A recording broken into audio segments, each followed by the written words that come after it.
We got a question from our 16-year-old anonymous friend. He titles his question, "My life is fucked. Elliot, what do I do?"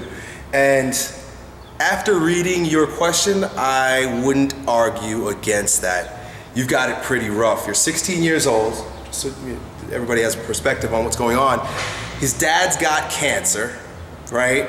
On top of the fact that he thinks that his dad's using heroin, right? So his dad's a drug addict and has cancer. His mom's working 2 jobs in order to pay for the chemotherapy and to help them live their lives. Bills are piling up. Neither of his parents speak English, so our friend has to deal with the bill collectors and so on and so forth that are like, knocking on the door because they want their money, but they're broke, sick, on drugs.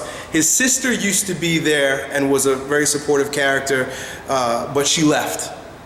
And now he's all alone. He's way too young. I'm telling you, you're way too young to be carrying the burden of your parents' sins. And I don't use that term sins in the religious association. I say where they're missing out. That term sin is from an archery. It's an archery term to me, which means to miss, to not get it. Basically, they've missed the mark. And you've got to pick up the slack, it seems, for where your parents are missing the mark. Particularly your dad, who's sick and on heroin. It's not fair, and your sister checked out, and this is not going to be popular advice. There are people that are probably going to argue with me on this, but the very first and most important thing for you at this point, regardless of how much you love and need your parents, is self-preservation. It's not fair what they did to you. Okay? And it doesn't mean that you need to grow resentful or hateful towards them. What it means is no one's going to protect you except for yourself right now.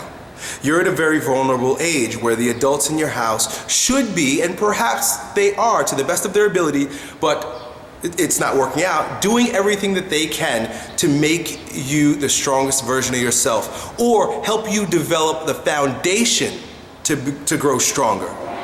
There's one thing my dad has a lot of awesome sayings. And one of the things he used to like, if you think I'm intense, he used to just beat into our heads is, you gotta be better than me. You're gonna be better than me. You gotta be better than me. Everything that he said and everything that he did was with the premise of my children will be better than me. You're gonna do better than me. And I think a lot of parents proceed from that sentiment. They proceed from that place. I want my children to do better. I want better for my children. Your parents, regardless of the circumstances and what would be a pure intent is being manifested, the way it's being manifested, which is not pretty. They're true. The core, underneath all of the dysfunction, is this want for their children and you to do better than they're doing. Because they know, it's this facing our mortality thing. We all know we're gonna die. Your dad is on his deathbed apparently. And your mom you said she's sick because she's working so hard. She's got arthritis and all that shit. They're on their way out, dude. That's something we've gotta face.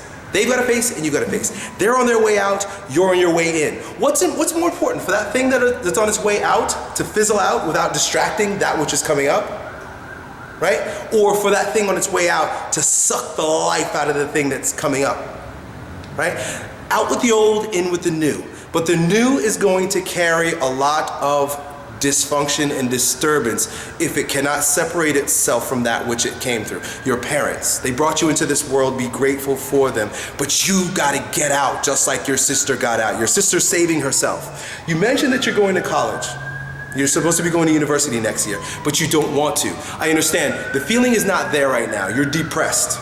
You're anxious. You've got a lot to carry right now. This is the time when Elliot Hull says going to college is going to be the best thing you do with your life. I mean, I don't care if you have to go into $100,000 to debt, right? I'm usually so against that. Go into the debt. You gotta get out. That's gonna be your escape. You've got to get out of your parents' house as fast as possible. And I'm not saying don't look back or don't have any empathy towards them or don't want to help them, but you've got to energetically and physically remove yourself from their presence because they are destroying you. Like I said, this is not going to be popular advice, but this is what I sense by reading your your question and your concern here. I might give different advice to someone else. But right now, what I see from you is you are sinking down with them. You're 16 years old, you shouldn't be depressed. You shouldn't be carrying the weight of the world on your shoulders. You shouldn't have to see your parents go through what they're going through, and you cannot save them. That you need to understand. You can't save them. It's not your job to save anyone. It's none of our jobs to save anyone anyway. Our only jobs are to become the strongest version of ourselves and inspire other people.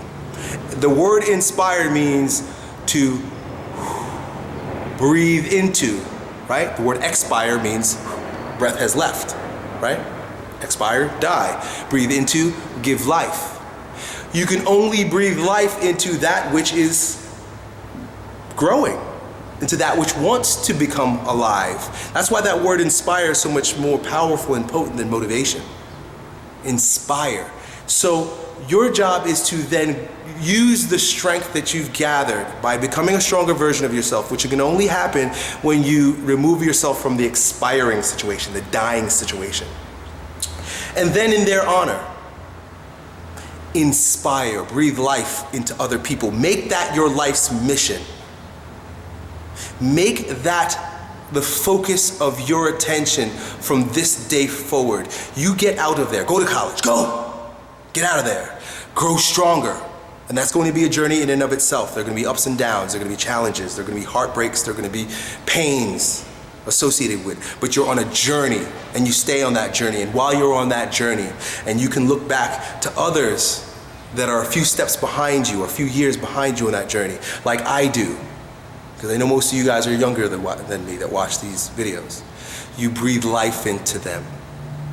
You bring them up. You can't save your parents, but you can save or breathe life into, better word, breathe life into, inspire those that are coming up behind you. Because like I said earlier, everything is dynamic. Some people are moving out and some people are moving into this thing, right? Like my camera. My hand's moving out, but as one hand's moving out, one's moving in. Your parents are moving out, you move in, but guess what? Where are you going to? You're moving out. So as you move out, make sure that you're doing the exact opposite of your parent. Don't be an anchor, be an inspiration, and bring up that crop behind you. That's it, dude. That is the most important thing that any human being can do on this planet. And it's subjective. It looks like the DNA in every individual. It will be unique. It will be your unique expression. Good luck.